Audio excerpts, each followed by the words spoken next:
आज के इस वीडियो ट्रेनिंग सेक्शन के माध्यम से हम टेली में किसी भी कस्टमर से जिसको हमने सामान बेचे हैं उससे उससे यदि हमें पैसा लेना हो तब इसकी एंट्री कैसे करेंगे, मतलब कहना चाह रहा हूँ मैं रिसिप्ट की एंट्री कैसे कर सकते हैं।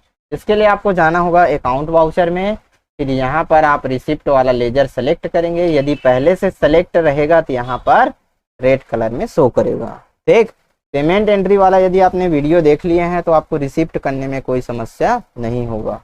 अकाउंट में हम क्या सेलेक्ट करेंगे, मेथड, कि सामने वाला मुझे कैश पेमेंट किया है तो कैश सेलेक्ट करूंगा। जैसे मेरे शॉप में आके सामने वाला पैसा छोड़ के दे रहा है, ए लो भाई आपका मैं 4,000 लग रहा था, इसमें से आप 3,000 रख लीजिए करके ऐसे मुझे काउंट करके दिया। कितना हजार, तो यहाँ मेथड में मैं क्या सेलेक्ट करूंगा, कैश।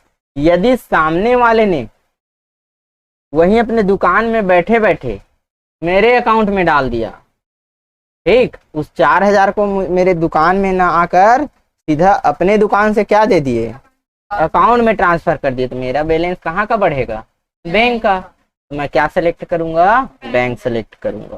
ठीक, अभी देखना मेरे बैंक में अभी कितना है, 1,94,326 रुपए। ठीक, अब सपोज करिए मेरे पास मुझे कोई ऑनलाइन के पेमेंट थ्रू पेमेंट किया है, कौन किया, मान लो राजा। तो पेमेंट की रिसिप्ट की एंट्री करने से पहले एक चीज याद रखना कि रिसिप्ट किससे लेंगे हम, डेबिटर से, जिसके लेजर में डीआर वैल्यू लिखा रहेगा उसी से हमें पैसा लेंगे। अब यहाँ नोटिस करो कि मेरे बैंक में कितना है अभी, 1,94,326 रुपए है। अब राजा मुझे अपने दुकान से बैठ के सीधा मेरे अकाउंट में 100 रुपया डाल दिए, तो मेरे बैंक का बैलेंस बढ़ना चाहिए कि कम होगा, क्योंकि मैं पैसा ले रहा हूं। जब भी आप पैसा लोगे तब हमारी बैंक का हो या कैश हो, हमेशा क्या होगा, बढ़ेगा। डिपेंड करता है आपकी अकाउंट जो है माइनस में नहीं होना चाहिए। यदि ये खुद क्रेडिट रहेगा तो क्या होते जाएगा, इधर से जितना पैसा आते जाएगा वो कम होते जाएगा।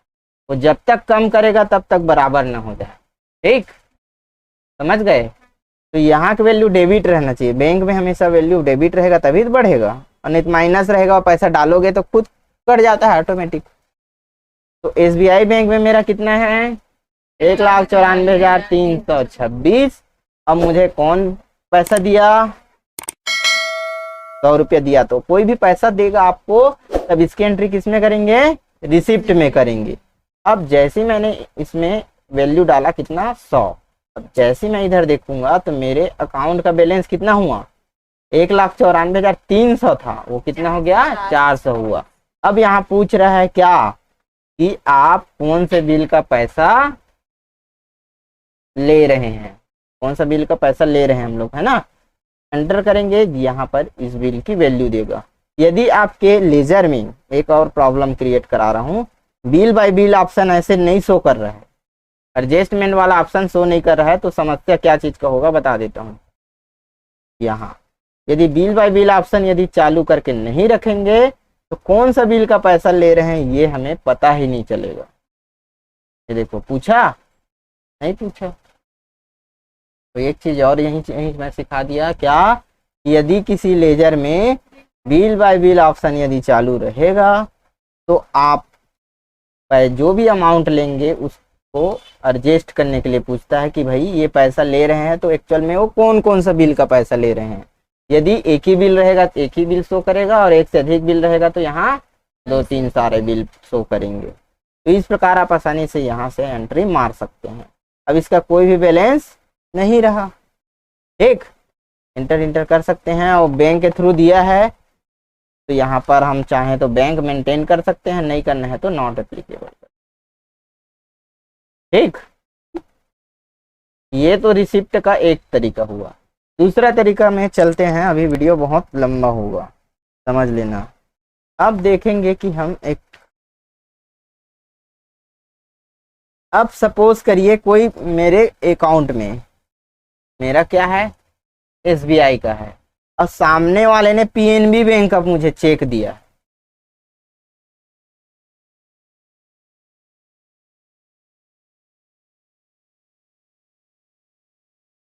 ठीक, मेरा बैंक का अकाउंट क्या है,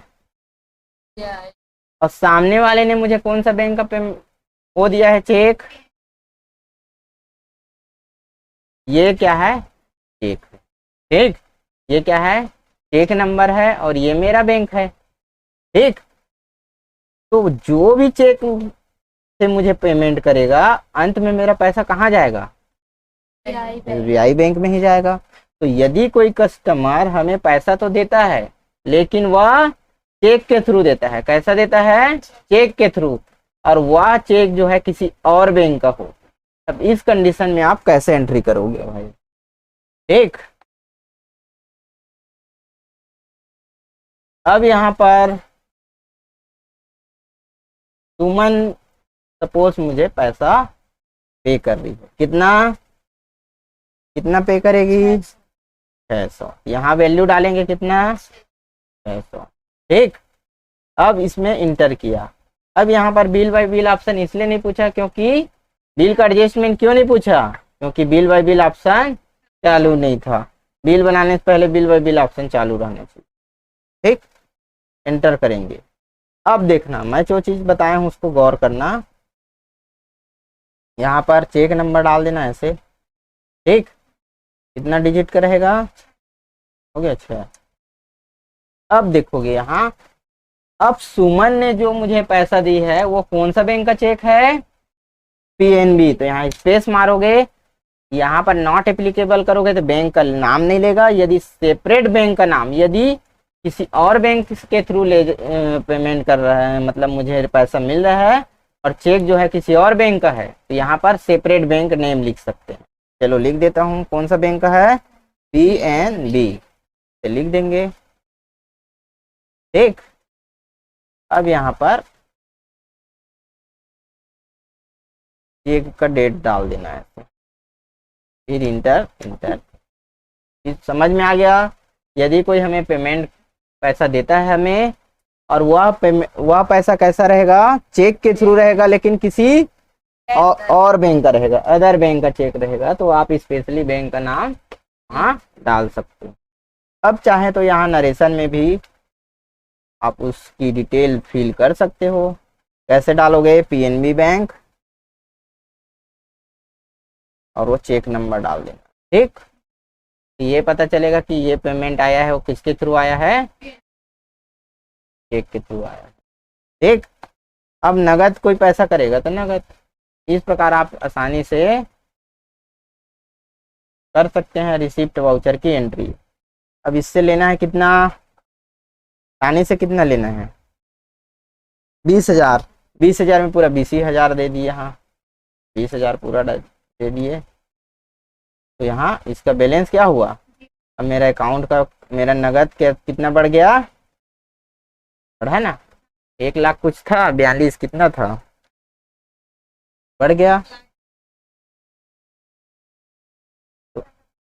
तो इस प्रकार आप आसानी से रिसिप्ट वाउचर की एंट्री 100% समझ में आ गया होगा। किसी भी प्रकार का समस्या होता है तो कमेंट सेक्शन में आप समस्या टाइप करके जरूर हमसे सलाह लें।